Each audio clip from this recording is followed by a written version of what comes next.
Hello friends, in today's session we are going to learn copy and rename files and directories. So let's get started. And so far we have seen creating files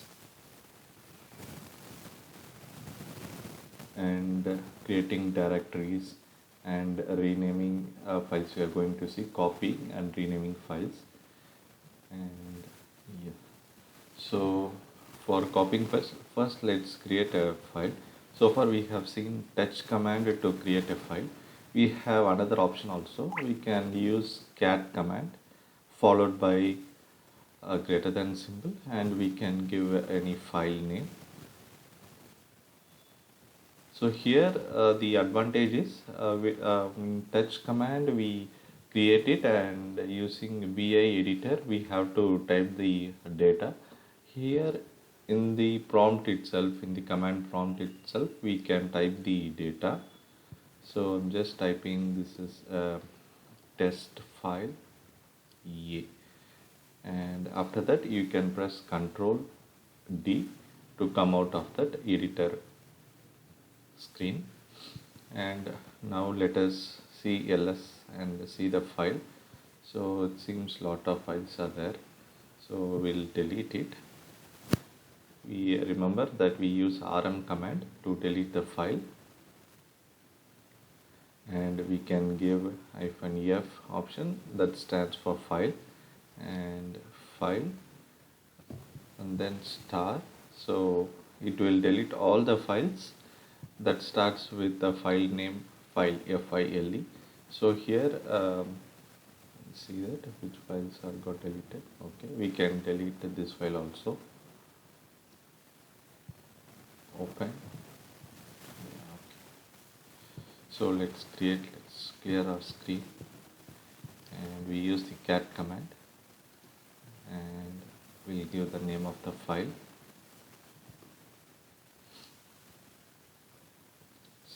This is a test file, so I'm just putting some content for a testing purpose, and after that I am pressing the enter key to come to the next line, and then to save it I am pressing Ctrl D button. Okay, now if you put the ls command, we can see the file is available. So always when you log into the system, just make sure which directory you are in. For checking that, we have to use pwd present working directory. So I am in the root folder /root folder. So my file has been created under /root. So if I put ls command, I can see the name of the file. And to get the clear view whether the date, the values of the file, we can put ls-l command. So it will give the date, on which date, the file name, and the time which we have created it. Okay, so let's clear the screen. So we have one file. The file name is file A, and the content will see that just one line, and this is a test file A. So if suppose we want to copy the file, for backup purpose, we can copy and send it to another user. They may be requesting for another name to put the file in the same content, but they want with a different name. For that we can use the copy command. We have cp stands for copy, and followed by the syntax is the source file. We have to give the source file, and then followed by the destination file name. Okay, so here our source file is file A, and here we can give any name that we want to copy the source file. Hit enter, and here so that file has been copied. So let's see the content of file B, which we copied right now. So the same content, and we'll see the file A, both carries the same content. Okay, so this is the copy command, that we use for copying the file.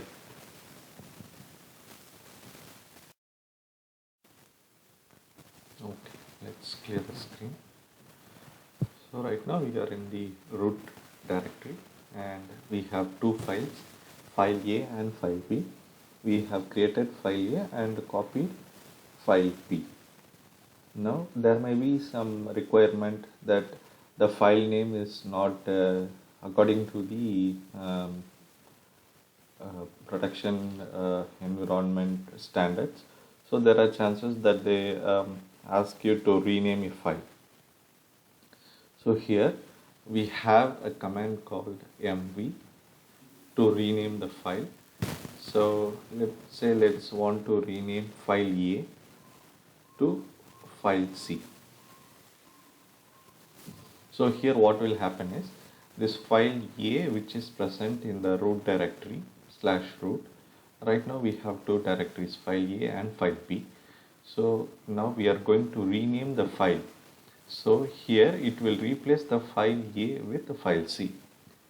The name of the file will be changed. Okay, so let us see. So here we can see file A is not available. Instead we have file C, and let's see the content.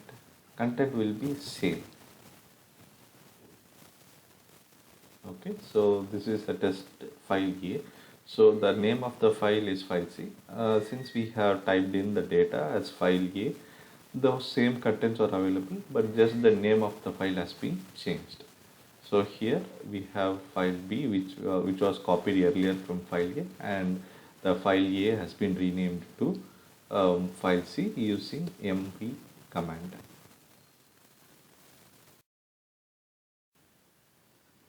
Okay. So right now we have two files, file B and file C. There may be some requirement that you may want to take backup of the files. So it's always best practice to use the timestamp to take the backup of any file. So here we can simply use the copy command itself to take the backup. Say we want to take backup of the file C. So copy, we can use that same command and followed by the same file name, so that we can recognize the file. So we have taken the file, same file or not. So but with some timestamp commands. So followed by you can always use an underscore and followed by the dollar symbol and put the bracket and type as date, and then put the plus symbol and then the percentage, and small d stands for the day, and hyphen percentage b the month, and percentage y the year, and then you can put the hour, minutes and seconds. So here it needs to be in caps, and then since it is time, I am using a semicolon, I mean the colon symbol, so it will be recognized as time, hour, minutes and then seconds. Okay, and then close the bracket. So here the file name will be here we will have third file, so with this a timestamp. So let's see that. Okay, so here we can see as I said, three files are there. The third file, which is the file C, has been copied with today's timestamp, the current day's timestamp. So we can for checking purpose, for verification purpose, we can recognize the file has been taken backup with this particular timestamp. So it will be much useful for us whenever we take any backup of the file. We can use this timestamp format. This is a very useful command.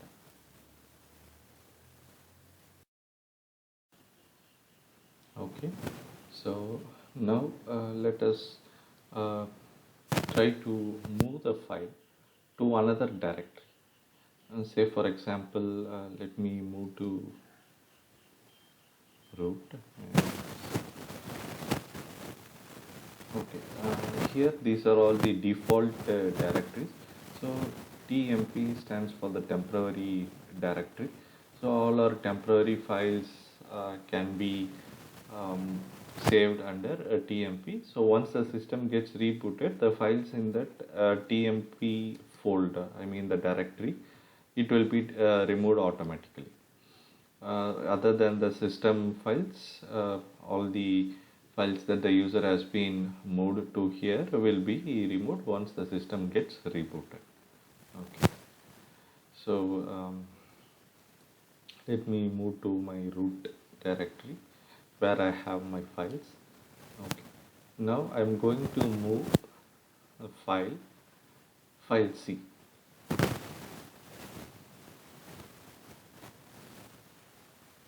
to temp folder /temp. It is always best practice to give the absolute path /temp so that it will move to that temp folder which I showed you before. Okay, so here the name of the file is file C and the folder name is /temp, and let me hit on enter. Okay, so here the file C has been moved, so we don't see any file C available here.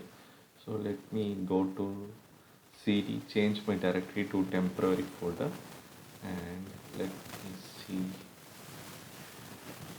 Okay, so here at the bottom we can see the file that we moved, file C, is available in /temp folder.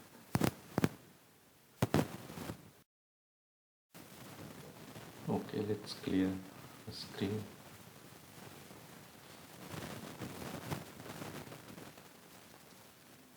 Let's cd to the root folder where we have our files. Okay, so now let us try to rename a directory. So far we have used mv command to rename the files. So now we are going to use the same mv command to rename a directory. So since we don't have any directory here, let us create one directory. We remember we have mkdir command to create a directory. Let's say we give this as data1. Okay, so -l will give the uh, detailed view of our files and directories. Here it shows D. In our previous video we have seen that if it is in D in the first character, over here we can recognize this as the directory, and hyphen stands for the file name. Okay, now let us rename this data1 directory to data2. Again we can use the same mv command. So mv data1 data2. I'm going to rename it as data2. Okay, ls-l. See here the same, the data1 has been renamed to data2. Here what we have to make note is the same mv command is used to rename a file and the directory. But for moving any files to another directory, the same mv command is used. Here we have used before in the previous example that we tried to move the file C to /temp. So in that case, if the source is a file and the destination is a directory, say for example we used a /temp, when we use this mv command in that scenario, the file, there won't be any renaming is going to happen. Just the file will be moved. Simply the file will be moved to that directory. So that is the difference over here. Now let us try to move a directory to another directory as a subdirectory. So let us clear the screen. -l. Okay, So here we have one directory already available. It is data2. Let me create one more directory, mkdir, for creating the directory, and creating data3. Okay. So now we have two directories. It is in Windows. If you see, normally there will be subfolders, and underneath it another folders will be there. So likewise in Linux system also we can move those folders, create subfolders as well. So here in this instance, let us try to move this data2 folder to data3 folder. Okay, so right now let us see, is there any folders or files in data2? As I find here, no, there isn't any folders. And let me see /root. Okay, now let me move to data3. Okay, so in data3 there are no files or directories. I clear the screen. Move to my root folder. Okay, so we have seen under data3 there is nothing. So we are going to move data2 to data3. So here we can use the same command, mb data2 data3. Okay, we are going to move data2 to data3. Now we are in a root directory, so here data2 won't be available. Okay, so since we have moved it to data3 and data2 is not seen here. Now let us change our directory to data3 and we'll see that data2 directory is available or not. cd2 data3. Okay, just hyphen here. Yes. Now here we can see that data2 directory has been moved from from /root directory. So it is available. If we put pwd, here we can see we are under /root/data3, and inside that only we can see data2 is available. Previously it was under /root. Now we can see this data2 folder is under data3 folder, I mean the directories. Okay, now let us see how to remove a directory. Let's clear the screen. Okay, so right now we are in data3 directory, and let's see, we have data2. Let us navigate, change our directory to data2. Yeah, okay. So for that, let me create one file. This is for testing purpose. We have some points to note over here. So let me create one test file. Okay. Okay. Now I want to delete directory data3 itself. Inside that we have data2, and inside that we have one test file name, test file 1. Let me navigate to my root directory. So always when you want to delete a directory, say for example data2, we should not be present in that particular directory. We have to move to the previous directory. Then only we will be able to delete that particular directory. So I have navigated to my root folder. So I am under /root. So right now I want to delete this directory that I created, data3. We all know that inside a data3 directory we have data2, and inside that we have created one file called test file 1. So let us try to delete this file. Let us see what happens here. So RM stands for remove dir directory data 3. Okay, so here we can see that directory we can see the message directory not empty, which means that we cannot simply delete or remove a directory which contains some contents in that. So we have to delete that particular content. Here under data 3 we have data 2 directory. Right, here we can see that data 2 directory is there, and inside we have this file. So that's the reason it is not deleting that data 3 directory. Here it clearly shows directory not empty. So that is the reason it was not, this rm dir command not able to remove this data 3. So here in this case, we can easily go and navigate to that particular directory where the file is available, and we can delete this, and then we can come back and delete this directory.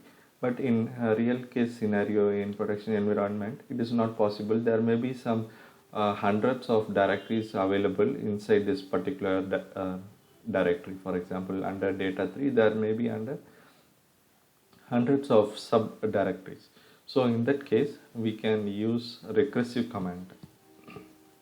It is rm dir hyphen r data 3. Okay, rm dir.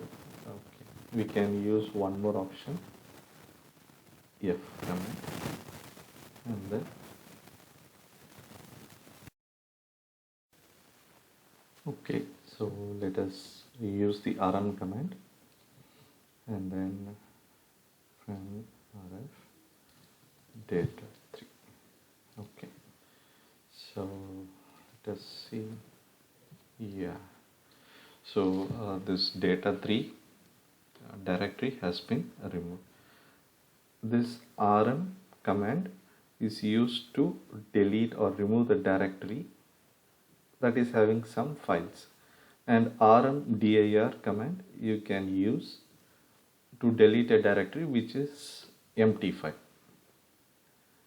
So that is the difference between the rm dir and simply the rm command. So just make sure that you give the recursive command. R stands for recursive, and any files or data available, that option we can mark it as here, and then followed by this directory data 3. Yes guys, so far we have seen copy and rename a file, a directory, removing a file, and then moving it to another directory, and renaming directories, renaming files, and deleting the files, and taking backup of the file with the timestamp. So all those things we have seen today, and yeah, that's it guys for today. So if you have any comments, you can leave in a comment. Thanks for watching.